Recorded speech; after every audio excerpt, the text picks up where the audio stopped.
Greetings and salutations to our fine podcast audience. Wow. They got three fines. Triple this week. fine. That's right, buddy. We are on episode 108, and if you're new around here, my name's Jason. This is Ed. This is Nathan. We are part of the teaching team here at Community Christian, and we get together every week, have halfway interesting conversations, Before we start recording. Before we record. All the good stuff happens. Yes. All the good stuff Yes. happens on the other side. Yes, and we have these conversations for one purpose. We want to help you guys think more Jesus-centered about your life, about your world, about the people in your world. And we do that usually by answering questions, and we have some today. So we're going to get to those in just a minute. But I thought it was interesting that this podcast that we're filming right now is dropping on 2/22/22. Do you think the world's going to end today?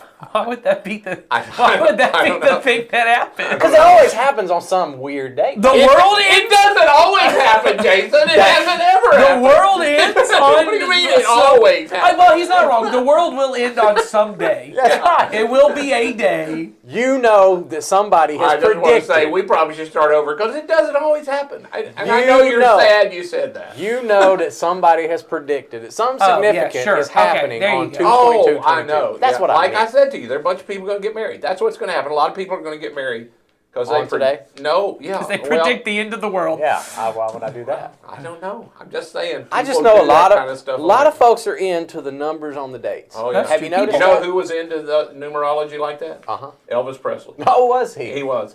It didn't work out. Didn't work out good for him, did it? Was that related? He was. I just think about people who are into numerology. You know, Okay. and all that kind of stuff. Elvis Presley. Okay. He also invented a That's- sandwich, was like a fried peanut butter and He's into jelly peanut butter sandwich. and banana sandwiches too. But yeah. Last thing we know, he said was to his fiance, "I can't go to sleep. I'm going to the bathroom." How do you know Because that? today That's is what she. That's what she told. 22. That's what she said. That's what she reported. He said, That I, is, "I yeah. can't sleep. I'm going to the bathroom," and then he died in the bathroom. Sitting on the toilet, I think. How did we end up here, fellas? That's what's going to happen at 2/22/22. Someone will die on the bathroom But here you go. on the commode. Now I feel like we're getting into speaking things into existence. Don't put that evil on anybody. Stop making predictions, Ian. That's right. You asked me to predict. You did ask me to predict. Well, that's not all that he asked. He also said the world ends all the time and begins All again. the time in It Jason's does world. happen. You just didn't know it. That's true. So here we are. All right. That probably is. All right, I feel like that's a whole podcast. Yeah. That is probably We're done.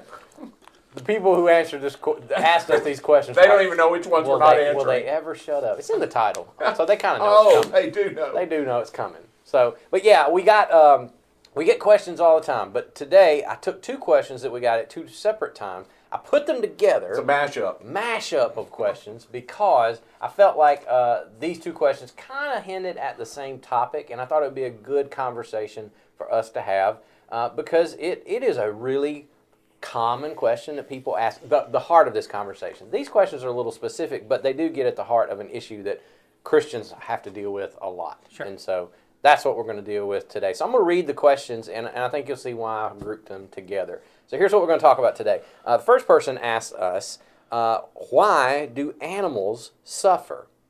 They are unable to commit sin. That's their whole question. Why do animals suffer? They're unable to commit sin. So the second question, which I thought was tangential to it, says, if God is the giver of life, why are babies born to parents who won't take care of them or love them? In other words, why do babies die? And I think what we're getting at, what both of these questions get at, is the issue of evil and suffering in the world and why it exists and how do Christians sort of respond to that. So let's have a talk about that. And I wanted to point out, I think, at least the first question about animals, but I think sort of both of them kind of imply this. But the first one certainly does because you said it in the question, whoever wrote this into us. You're kind of, the assumption behind that question is that suffering is a result of sin.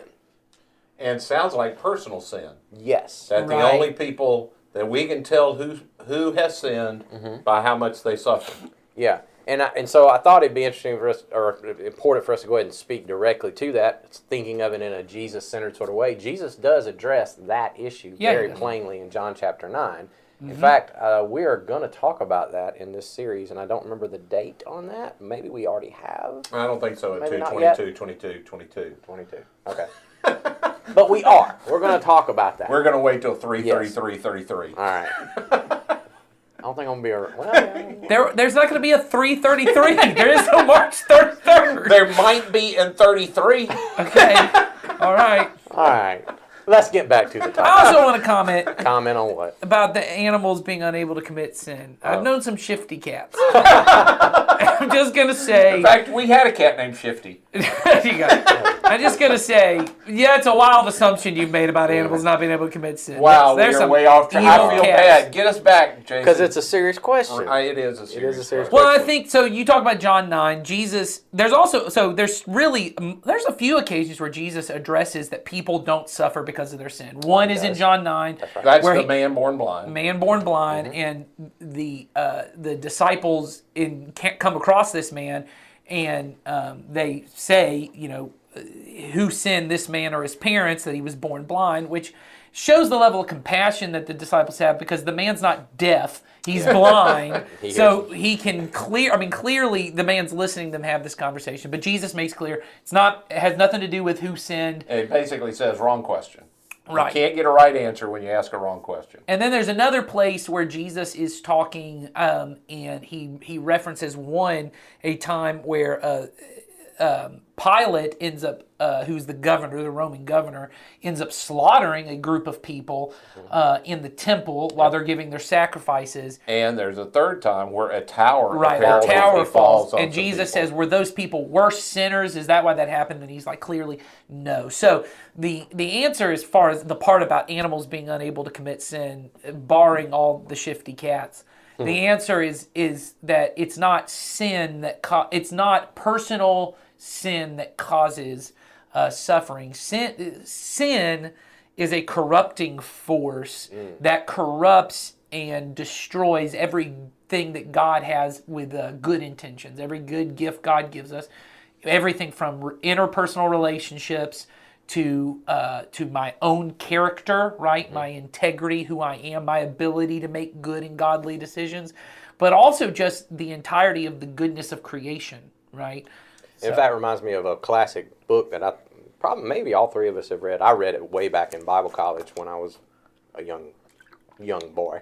Harry Potter way and the back in Sorcerer's Bible college. Stone. But 1. Yeah, way back then. But there's a book that's written about. 2011 was when Jason was in college. No. I mean, good for you, Jason. You're looking going. young. Keep You're going. looking young, All right. but What I was trying to say was there's a book that was it's kind of a classic now in Christian circles about the issue of sin, and the title of that book kind of illustrates what you're saying. It's called Not the Way It's Supposed to Be. And that is what sin is, and a lot of us think of it, like you said, in terms of just personal sin and what I do wrong, but you're right, sin is something that is a reality in this world that we live in, Right. and it is simply the opposite or not what God fully intended. And so when all of these things that we see, as we say, as a result of sin, they are just simply consequences of living in a world where it's not the way God intended. Which I think we should answer. So, why do animals suffer, babies die, that kind of thing? And the question sort of made it sound like personal sin was the deal. We should say sin is the cause of Right. both of Yes. these things, Right. but not the person's sin or the animal's sin, but the fact that sin entered the world and it began to destroy all of creation. That there is an evil force at work in the world that works against everything that God has as good.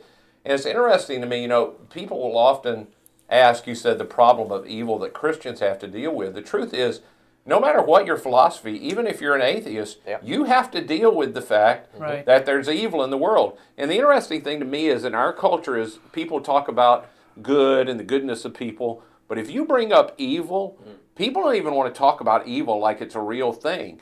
We'll talk about the reason they did that. They must have some kind of mental illness or something must have happened to them. There is a real force of evil. Now, I know that may set me apart as odd, but Jesus believed there was an evil at work in the world. It is destroying everything, including the innocent. The innocent who've done nothing themselves. get destroyed by this evil force who loves to steal, kill, and destroy. And you know, we often talk about that Christians have we call it the problem of evil and suffering, and I get why people phrase it that way, but I don't think that's exactly the right way to put it. I don't see, like you said, Humans have a problem. yeah, it's not a Christian problem to try and explain suffering. In fact, we as Christians, I said, the entire premise of the whole Christian faith and the Christian worldview is an answer to this issue. That's right. And the other thing is, we've said this, I think all of us, three of us have said this from the stage. We, as Christians, we believe that the worst possible thing happened to the best possible person. Right.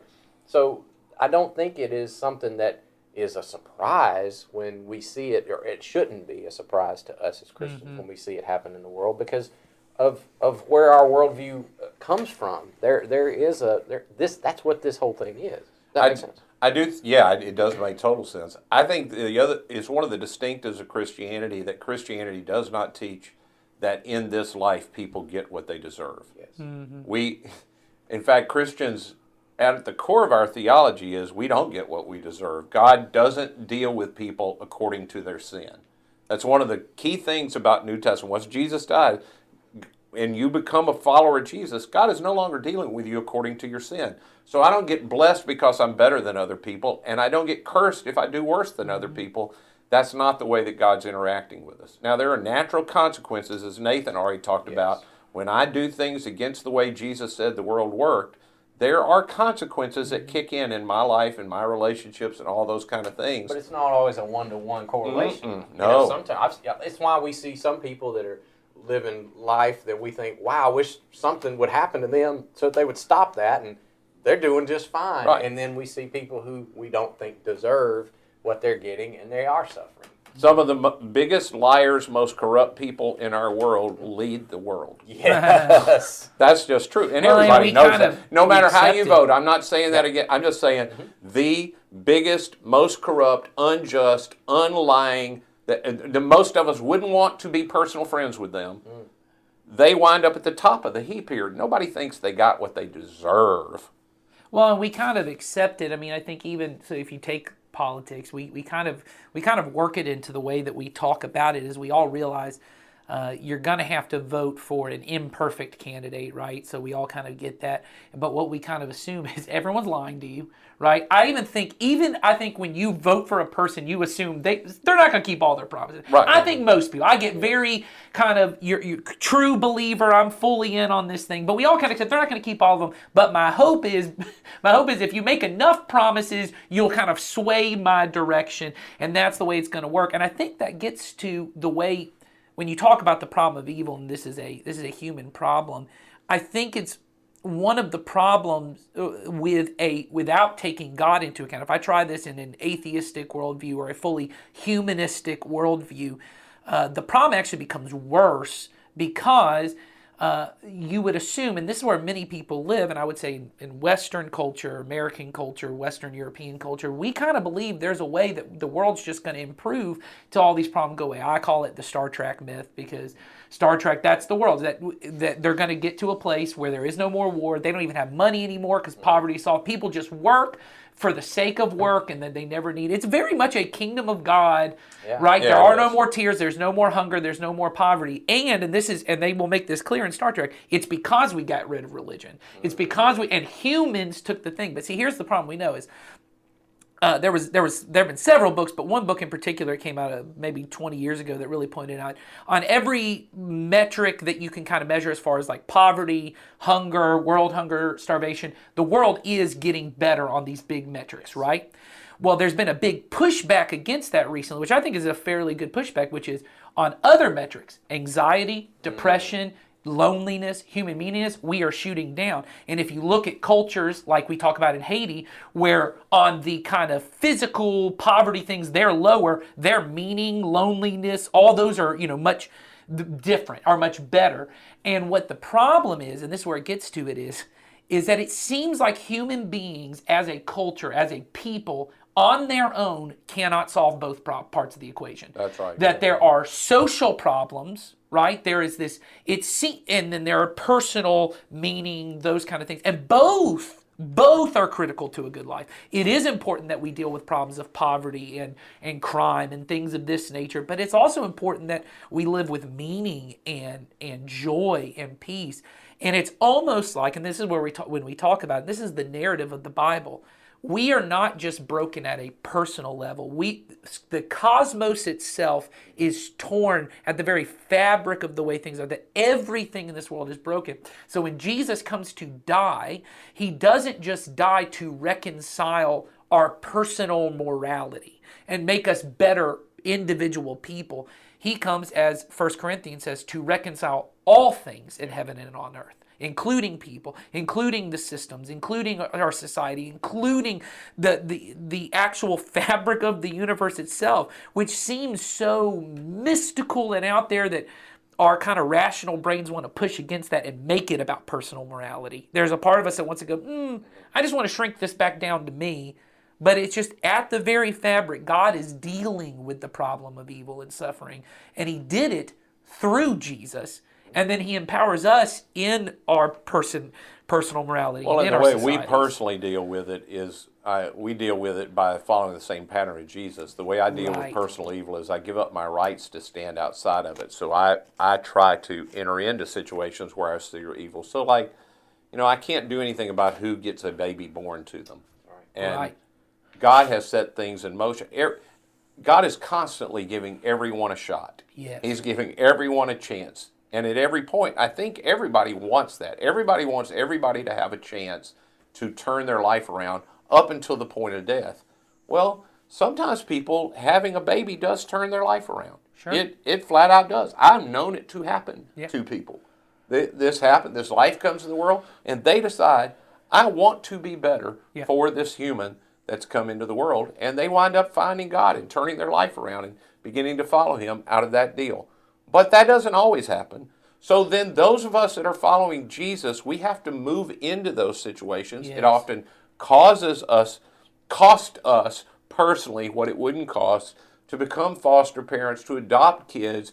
They get in those situations, get out, to help people who've been in those terrible situations when they're adults to rebuild and repair their life. Didn't have anything to do with me personally, but I believe that I'm at work on the evil and suffering in the world in that. And when it does personally happen to me, that I have suffering happen to me, well, then I have a community around me because Jesus gave me a community that helps me begin to deal with that. Which is why he left the community here. That's right. And gave us what he gave, because he intended us to extend his way of life into this world to alleviate the suffering in this world. In that same 1 Corinthians, Jesus reconciled everything back to himself, and then he gave us the ministry of reconciliation, that it is our job to come back in. And anywhere we see something where the lingering effects of this corruption of sin, the example that a lot of people give, I think it's a good analogy, is that what Jesus did on the cross was like D-Day in World War II, right? It's this one event that kind of broke the back. The war effectively ends on D-Day, but there's still skirmishes that go on until VE Day, right? Where the actual war comes to an end, and that we're kind of living in those moments where Jesus has broken the back of sin and death. It doesn't really have the power and the sting it had before, but there are these little lingering effects, like you mentioned, where I go into a situation and I see these families are broken or these things, and those are lingering effects of sin, and I get to come in as a minister of reconciliation with this ministry of reconciliation, of saying, what part do I play of bringing the wholeness of God, the healing of God? And I don't come in as some kind of hero, because Jesus is the Savior. So it's not my job to save anybody. It's my job to step into the breach and just bring Jesus with me. Well, and to give myself away. There's a way to come into something, and I'm protecting myself all the time. Yeah. But Jesus moved into it, and the cross is both what saves us, but it becomes our example of how to work on every problem. Yes. I give myself like Jesus gave himself. I really will have to enter into this person's suffering.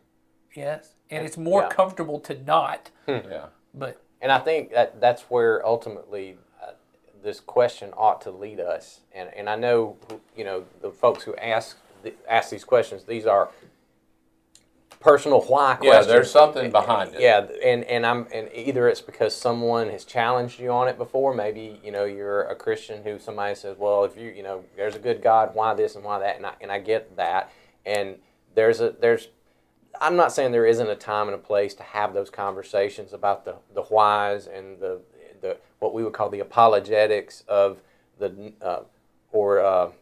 why suffering happens in the world, basically. But as a Christian, I would encourage, assuming you are, whoever asked this, I would encourage you to spend more time on the discussion that we just had of how do I respond as a follower of Jesus when I see suffering, because that really is more important than because in the end, to be quite honest, I can't tell you why.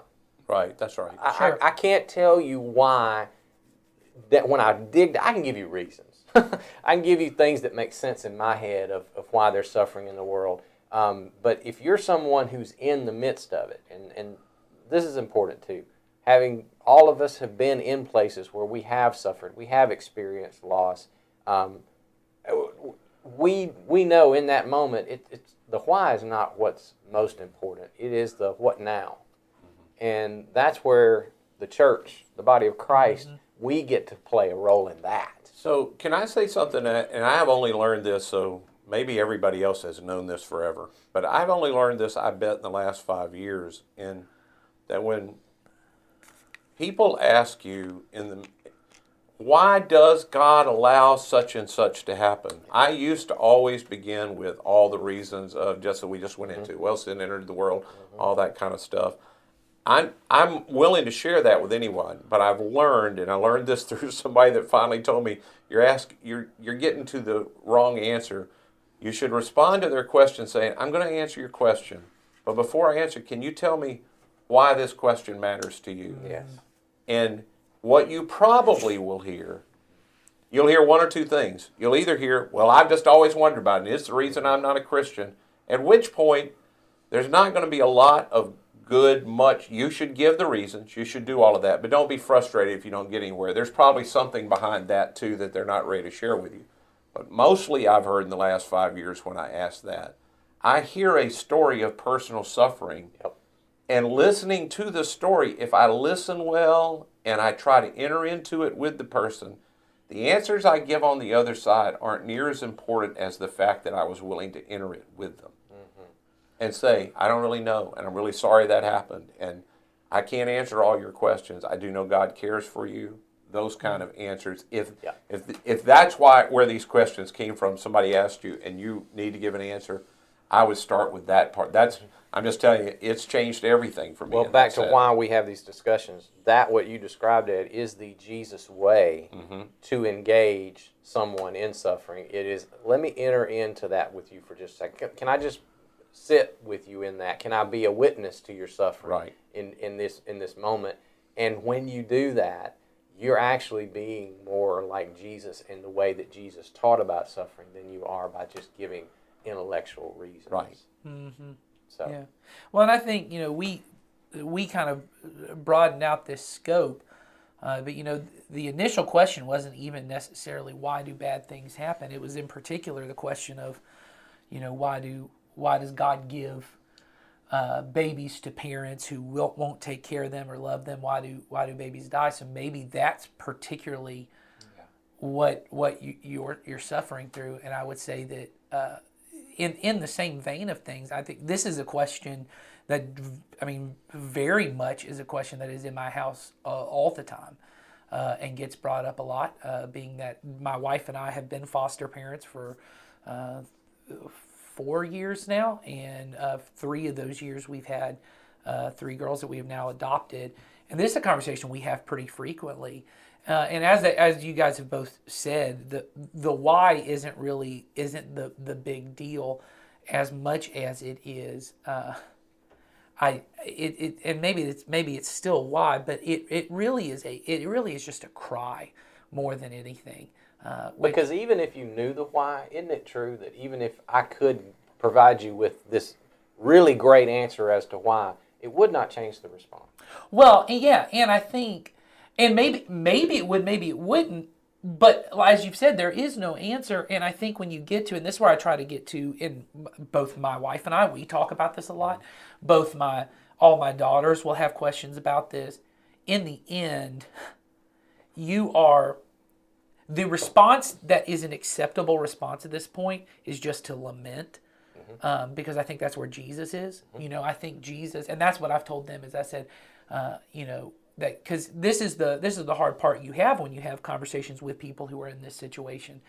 God made you with a purpose. You are not an accident. God loves you. God chose you, right? God did this, but then that also leads to question, well, if God did all of those things, why didn't God change the why didn't he put me in a situation, you know what I mean? So you get in there, and what I said is, I think that when you get to this place, and we talk about a lot the story of Lazarus, that Jesus just weeps. And Jesus is weeping for all of the reasons to weep, right? He's weeping that Lazarus had to suffer and die. Now, he knew he was going to raise Lazarus, so that's not the issue.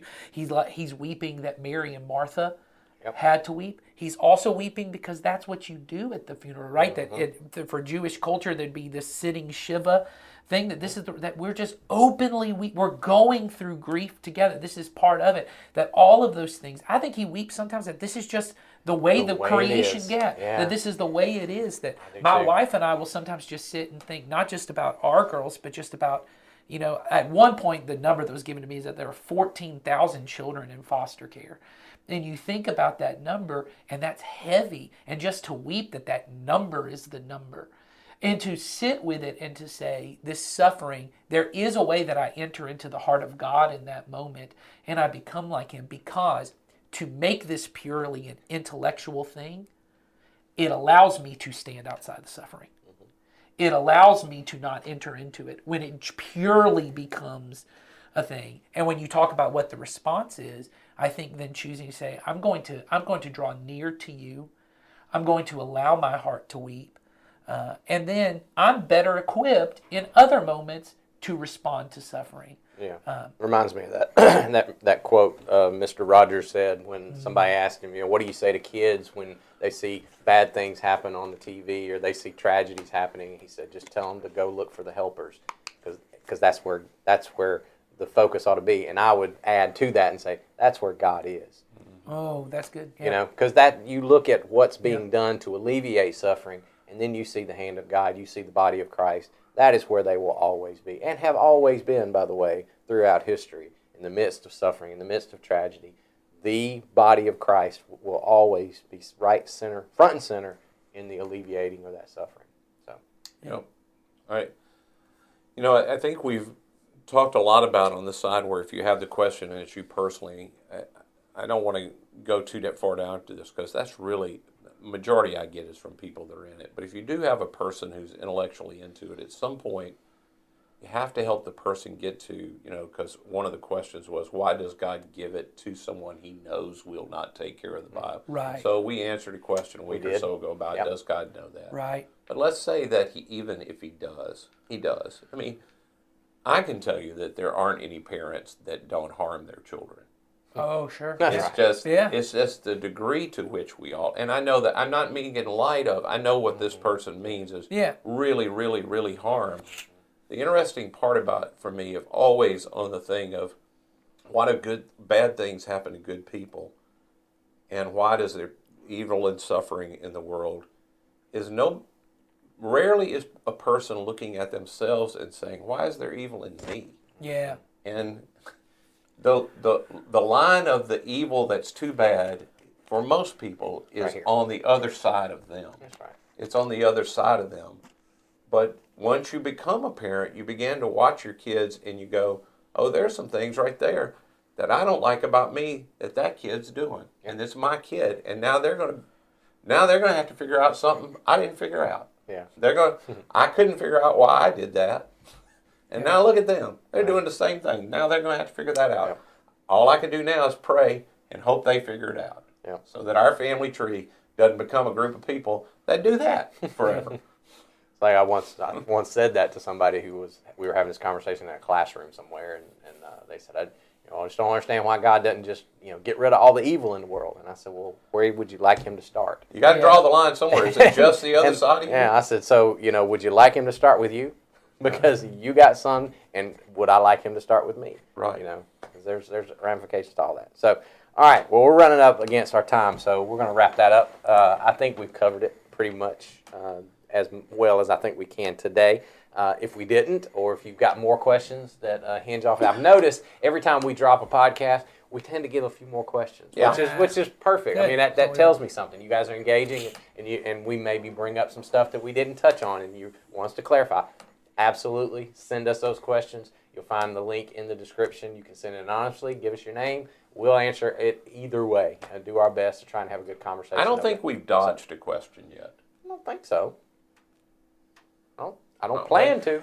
Good job putting that idea in their head. I know. Now they're sitting there like, have they really? Now we will. Yes. All right. Well, sometimes I will not answer a question that I know we've already answered, but that's it. Because we've gotten, we're 108 of these. Right. So we've answered quite a few, but we'll keep on. All right. So you guys keep sending us questions. We got another good one coming up. Actually, a question that some people around Community Christian these days have noticed that we have changed recently, and they want to know why. And we're going to talk about that next week. So be here, and we'll have that discussion. See you guys.